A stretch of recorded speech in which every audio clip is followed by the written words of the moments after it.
ఎన్నికల సంఘం పనితీరు మీద సందేహాలు అక్కర్లేదన్నారు ఎన్నికల కమిషనర్ జీకే ద్వివేది. అసలు ఐటీ గ్రిడ్ వ్యవహారంలో ఓటర్ల జాబితా ఎక్కడి నుంచి వచ్చిందో సజ్జనార్ చెప్పాలి. డేటా ఎక్కడి నుంచి వచ్చిందో ప్రజలకు తెలియాలన్నారు. ఎడిట్ చేయలేని ఓటర్ల జాబితా మాత్రమే ఎన్నికల సంఘం విడుదల చేసిందని తెలిపారు. ఇప్పుడున్న పారదర్శకతతో డూప్లికేట్ దరఖాస్తులు గణనీయంగా తగ్గిపోయాయన్నారు. ఇలాంటి మోసాలకు పాల్పడితే ఎన్నికల సంఘం చూస్తూ ఊరుకోబోదన్నారు ద్వివేది. డేటా ఎక్కడి నుంచి వచ్చిందో అసలు నిజాల్ని పోలీసులు, కోర్టులు తేల్చాలన్నారు.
మరిన్ని వివరాలు మా కరెస్పాండెంట్ పిఎంఆర్ అందిస్తారు. పిఎంఆర్.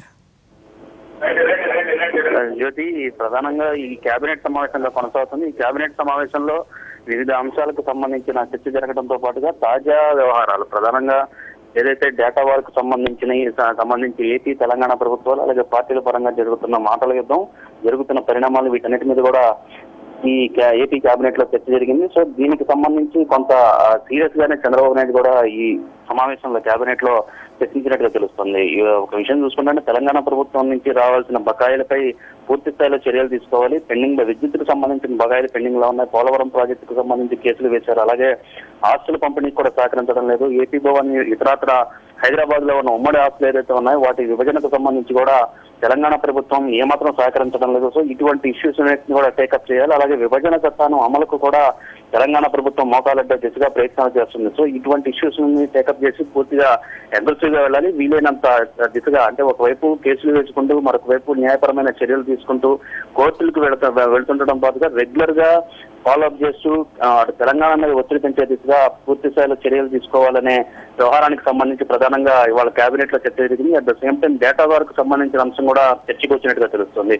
ఏదైతే ఇక్కడ ఏపీకి సంబంధించిన డేటా పూర్తిగా అక్కడ హైదరాబాద్ లోని ఐటీ కంపెనీకి ఎలా వెళ్ళిందనే దాని మీద ఆ విషయానికి సంబంధించి తెలంగాణ పోలీసులు ఏ విధంగా విచారణ చేస్తారు. ఒకవేళ ఏదన్నా ఉంటే దాన్ని ఏపీకి బదలాయించాల్సిన వ్యవహారం కాబట్టి ఏపీకి సంబంధించిన ఆస్తి మీద విచారణ తెలంగాణ పోలీసులు ఏ విధంగా చేస్తారనే అంశం మీద కూడా కేబినెట్ లో చర్చ జరిగినట్టుగా తెలుస్తుంది. దీనికి సంబంధించి ఎటువంటి చర్యలు తీసుకోవాలి, న్యాయపరంగా ఎటువంటి చర్యలు తీసుకోవాలి అనే అంశానికి సంబంధించి ఈ కేబినెట్ లో చంద్రబాబు నాయుడు ప్రస్తావించినట్లుగా మనకు తెలుస్తుంది. దీనికి సంబంధించి పూర్తి స్థాయిలో మరి ఈ రోజు సాయంత్రానికి కావచ్చు, లేకపోతే రేపు 1-2 రోజుల్లోగా ఈ వ్యవహారానికి సంబంధించి కొంత సీరియస్ స్టెప్స్ ప్రభుత్వ పరంగా తీసుకునే అవకాశాలు ఉన్నట్లుగా మనకి సమాచారం ఉంటుంది.